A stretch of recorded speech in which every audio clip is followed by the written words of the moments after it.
Sports Report with Tyler Greene. Good evening, Big Country. The popularity of disc golf is growing throughout the area, and one local player was able to represent West Texas on the world stage. Oh, it was cool every day. I mean, to play with people from different places and to hear Buffalo Gap, Texas announced every time he teed off, that was cool. Corbin Nix may have only started playing disc golf in 2022, but he's quickly grown into a top amateur player throughout the Big Country.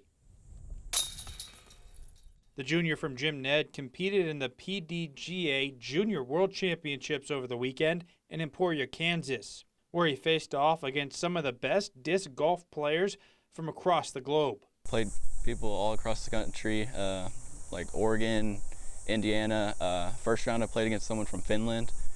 So meeting a bunch of people was really cool. Even learned some stuff. Only 144 players were invited to compete in the worldwide tournament, and so getting to put Buffalo Gap on the map was a once-in-a-lifetime chance that he said he'll cherish forever. It means a lot. Like, I got a bunch of messages like, you're putting Buffalo Gap on the map, and you know, it's special that I'm able to do it. It was awesome. We had a full group of people that were texting constantly. We were keeping updated as he was scoring. You know, people who've never watched disc golf are watching the channel to keep track of what was going on. People were sending texts constantly about how great he was doing, and you know, like you said, we didn't have the outcome at the end, but he had some great shots and some great moments. And although he didn't win the tournament, he did do a great job representing the Big Country on the world stage. For K Texas Sports, I'm Tyler Greene. Well, Big Country, it's time to give out our Player of the Week award for Week 4 of the high school football season. But we're going to be doing things a little bit different this week. Usually the award goes out to a player or even position group that stands out to help their team win. However, special circumstances call for special recognition, and that's exactly what happened with this week's award. The Gordon Longhorns have dominated the six-man world for the last few years, leading Texas teams with a 34-game winning streak. And coming into 2025, they were the favorites to make it 3 straight state titles. But football was put on hold after a tornado damaged the town earlier this year. Thankfully, nobody was seriously hurt, so the Longhorns could focus back on the field. However, they'd have to do it all on the road. And if that wasn't hard enough, the reigning back-to-back six-man champs would have to play a couple of 11-man games this season. It happened by necessity. I think people thought that there was some kind of mad genius reason behind it, and I wish I could take credit for that, but that would not be the case. We could not find teams to play. We had 2 holes in our schedule, and that was going to be an 8-game season. And so with us trying to, you know, become one of only 3 schools to ever three-peat, you know, we know that we got to practice. We know we also have to try to develop kids too. And so I think right there, that was just by necessity. We had to. However, that didn't faze the champs as they took down Class 2A Division I Thorndale in a convincing fashion, 54-21, for their first 11-man win since the 1940s. And the Longhorns head coach told us that the win shows why his team are 2-time state champs. I think it's really reassuring the type of kids that we are actually really putting out there. I think we sit back and we're nervous and concerned, but when a town and a group of kids, and you're talking 14-year-olds to 18-year-olds, can go through an F1 tornado, lose completely everything, have devastations to their own personal homes, where every day is a different day for them, then get put on top of that in a task that might seem insurmountable, where all the odds are stacked against you, and to be able to attack it with the fearlessness that they have, I think shows you that the generation coming ahead is really, really a good example that can be used. And with records piling up for the Longhorns, they're one step closer to achieving their ultimate goal of being the best six-man program in Texas history. We just want to be great, and we want to sit there when the discussions come up, which always will. Who are the greatest players? Who are the greatest teams? And within that, whether it's professional sports or college sports, everybody has to put some form of resume together to say, we did it as good as we can do it. And I think for this coaching staff and for this community and for these kids in this locker room, they just want to be known as doing it the best that they could. And so I don't think there's any single incident that defines or makes that, but I just think it's an accumulation of all of it coming together. The Gordon Longhorns are your Abilene Teachers Federal Credit Union Player of the Week. Well, it's that time of the year again as teams from across West Texas will square off here at Wiley Little League for a chance to get one step closer to a Little League World Series appearance. And one local team is looking to show the rest of West Texas how big country baseball is played. For the first time since 2023, Wiley Little League will be represented in the state tourney when their intermediate all-stars take the field on Wednesday. However, they'll be led by a coach who has plenty of postseason experience. Wiley on me, Wiley on 3! 1, 2, 3, Wiley! Bringing the value of being here before. I was a head coach for a junior team in 21 that won state. I think that brings a lot. Also had an opportunity to coach some of these kids as 10-year-olds. When they won state, I was assistant coach on that team. And so just being here and being in the environment and knowing what it takes, I think it's going to help us a lot, hopefully. He's been the experience and he knows all what to do and stuff, so he'll show us to be better and what to do.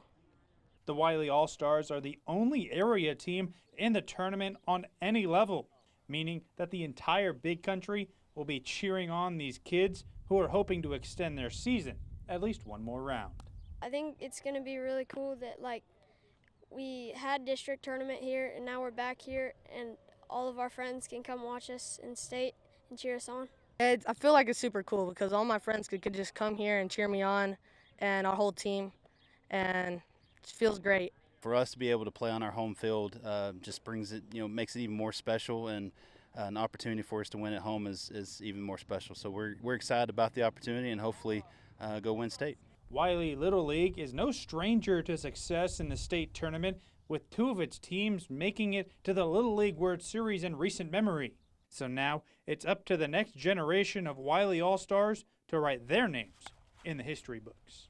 I think it's just part of being an environment at Wiley. Wiley Little League is just an environment. How we come out, we win, and just being a part of that elite group of coaches and people that come through here. And it's just about the kids and working for the kids and coaching for the kids and day in and day out for the kids and their enjoyment, and just being a part of that has been awesome. So just to be able to win state and possibly advance on would be awesome. It would feel great because my cousin, he went to the Little League World Series, and I want to join him too. And first pitch for all levels is going to be Wednesday evening, and a champion is going to be crowned on Saturday. For K-Texas Sports, I'm Tyler Greene. The high school football season is here in Texas, but there are some big changes coming to every sporting event in the state. The Texas State Senate passed Senate Bill 2929, which allows officials to remove unruly spectators without a prior warning. And we caught up with the president of the Abilene chapter of the Texas Association of Sports Officials about how this new law will help keep officials' eyes on the field and out of the stands. My understanding is it's changed the law to where it's a one time and you could be gone out of a game. So if a fan gets out there and is unruly, is cussing, throwing something at us, we can point that administrator and that fan needs to be gone. The last several years, there's been a shortage of referees and officials, but the goal of this new law is to support the men and women calling the games, which hopefully attracts more fans to go from the stands to the field. We can say now Tasso statewide has your back and the legislature has your backs, that they're going to take care of you and try to protect you the best they can on the field, so that you can go out, enjoy the sport that we love to be a part of in the middle of it, and get to feel the Friday night lights and still be young at heart, but do a good job and not have to worry about what's that going on over there or what's happening over there. Are they saying that towards me? You just go out and officiate a good football game. And while the big country thankfully hasn't seen too many incidents against officials, Cox explains that having the support is what means the most to him and his crews. Our area, I can't say it enough for our coaches and fans around here that they are really outstanding. Rarely do we have something big enough to where a coach is thrown out or a fan is thrown out or something like that. We don't want that here. And I think that's legislature's going to step up, or did step up, to keep that from coming here. People don't want to make their whole community mad at you because you got your team in trouble because you acted like a fool in the stands. Well, the ACU athletic department had their best year since moving to Division I, and even in the off season, they're still making history. That's because the WAC is welcoming 5 new schools and rebranding the United Athletic Conference. The new conference will have 3 Texas teams from the WAC that include ACU, Tarleton, and UT Arlington, while adding Austin Peay, Eastern Kentucky, North Alabama, West Georgia, and Central Arkansas from the ASUN Conference. The regional piece is important. I think when you talk about student-athlete experience and traveling during the regular season and missing class, you want to make that as little as you can. And so I think our teams are going to be able to have a more regional competition during the regular season, which means they travel less and their friends and family can watch them play more, because we're playing in areas where we're generally recruiting student athletes as well. That's really exciting. And with the addition of those 5 schools, the UAC and ASUN will form an alliance to provide competitive, close, non-conference games while maintaining automatic qualifying bids for national tournaments. We also have the 7 institutions that are remaining as part of the Atlantic Sun, to where we have an alliance with them, to where we're a lot stronger than just the 8. We've got 15 schools that are attacking tomorrow's version of college athletics, right? Whether that's resources that we want to allocate in strategic ways, whether that's scheduling, just in general, there's a lot more security in being part of a larger group, but also being small enough within our league to where we can compete for a conference championship and play an NCAA championship, which is super important to us as an institution. Now, the Cats are no strangers to the UAC, as their football team has been a member since 2023, back when it started. And that's been a success, as 3 teams made the playoffs just last season. Now, the Cats will take a huge leap as they move every Wildcat athletic team to the conference in 2026. It would make sense that like-minded institutions would figure out a way to work together as opposed to work against one another. And but it takes courage to do that. And it sometimes takes a lot of people willing to try something that hasn't been done before. And that's what this is. So it's exciting to know that there's folks other than ACU that want to try and create a model that we believe will be replicated more often, especially in where college athletics is going. But that we are actually able to pull it off is pretty exciting. And we're excited to move forward and see what this can look like, because I think the concept in a theory was great. Now we're going to find out in reality what it looks like. And I've been very excited, encouraged by all the comments and all the feedback I've gotten just in this first 24 hours of like, oh, I'm so glad you guys are doing this. Why aren't we doing something like this where we are? If you felt some shaking this morning around HSU, don't worry, it wasn't an earthquake. No, it was the state championship lineman challenge, as teams from across Texas were competing for the title of best line in the state. The event had teams spanning from the southern tip of Texas to schools right here in the Big Country. And these self-proclaimed big boys took part in a variety of events like bench press and farmer's carry, as well as unconventional tests like a truck push or worm carry. I absolutely love it. I mean, I think that, the camps are great, 7-on-7 is great, but this is so much fun. It's just, it's things you don't get to do every day. When's the last time they went and pushed a truck or flipped a tire or, did some of those things that they got to do today? It's just so much fun to get to watch and be a part of. And while summer is usually reserved for 7-on-7 tournaments, this event gives linemen the chance to shine while competing before kickoff in August.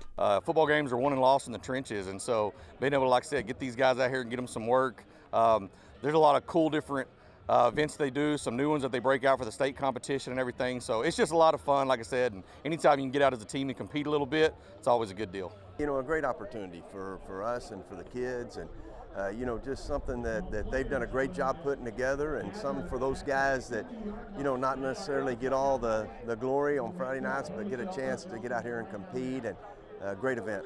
And while this is a showcase of the best high school linemen in Texas, the HSU coaching staff also used it as a chance to see and talk to some future Cowboys. 100% a recruiting event, I promise you that. I mean, we didn't do this on accident. I mean, we know that this is the only way. I mean, how else are you going to be able to get 700 plus athletes on your campus at one time, including their parents to get to see what we're about too, which is a huge part of the recruiting process. And so there is a method to the madness. It's a fun competition, but it also, you know, we're looking for future Cowboys for sure.